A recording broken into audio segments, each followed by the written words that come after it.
is the book of Revelation talking about Donald Trump and politics all over the globe. I'm Brendan, I'm a pastor in Outback Australia, and I want to share some thoughts with you on reading the book of Revelation. The book of Revelation is an amazing book, a fantastic book for Christians to get stuck into. But a lot of people these days want to use it as a guide to interpreting what's going on in the world at the moment. I want to suggest that's not the way to read the book of Revelation. I want to give you a couple of reasons why. Firstly, if we do that, we're ostracizing Christians for the last 2,000 years. Christians who've lived all over the world in different places, who've read the book of Revelation and gone, wow, this book is speaking to me. This is God speaking to me to encourage me, to nourish my faith, to challenge me. And if the book of Revelation's all about what's going on now in 2025, especially in somewhere like the US, then that's actually ostracizing a whole bunch of Christians throughout the world, throughout history.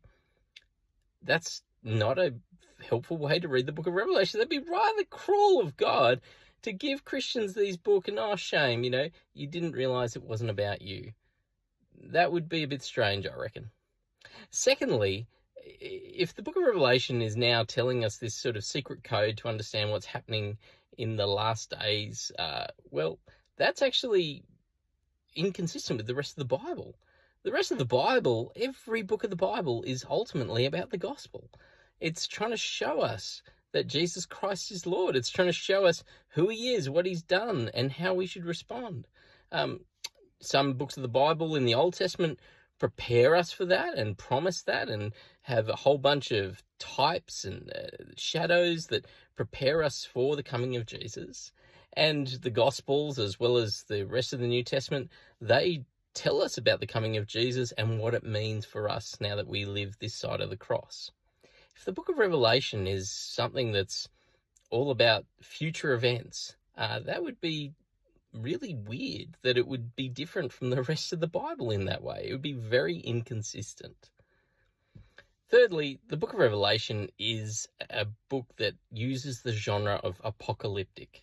Apocalyptic's not a genre that we don't actually have anymore, but it was very common during Jesus' day. And it's a genre that uses numbers and symbols and imagery to drive home its point. And seeing that, knowing that, is really, really helpful as we read Revelation.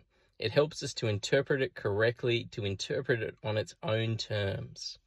What are those terms? Well, actually, as we read Revelation, we find that this book is telling us the gospel on instant replay.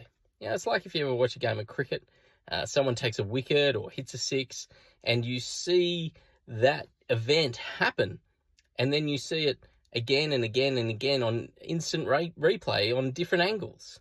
Well, that's what Revelation is like. That's why you've got so many sevens in the book. It's not talking about different stages in history. It's talking about the same events again and again and again from different angles. What are those events?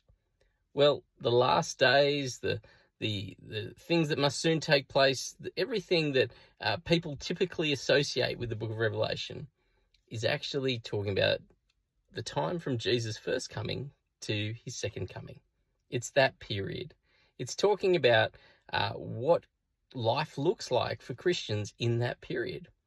And the 7 letters to the churches at the start gives us a helpful grid to understand the rest of the book.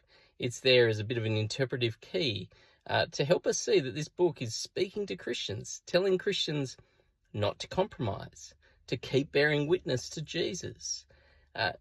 If the book of Revelation isn't getting you to do those things, then again, I want to suggest you're not reading it correctly. So there's some helpful little things to think about on the book of Revelation. And if you want to dig into this a bit more, can I suggest check out G.K. Beale's commentary on Revelation. He's written 2. There's the big, fat, chunky academic one, which is incredible. And then there's the shorter commentary, which he's written, which is bigger than pretty much every other commentary I've seen on Revelation, except for his other big one. So that's a great one to do. Alan Chappell's written a fantastic little guide to Revelation. a gospel pageant on, it's all about how to read Revelation correctly. That's a really helpful one as well. So there's many good resources out there that can help you interpret and understand this book really, really well. Hope that's helpful. Thanks.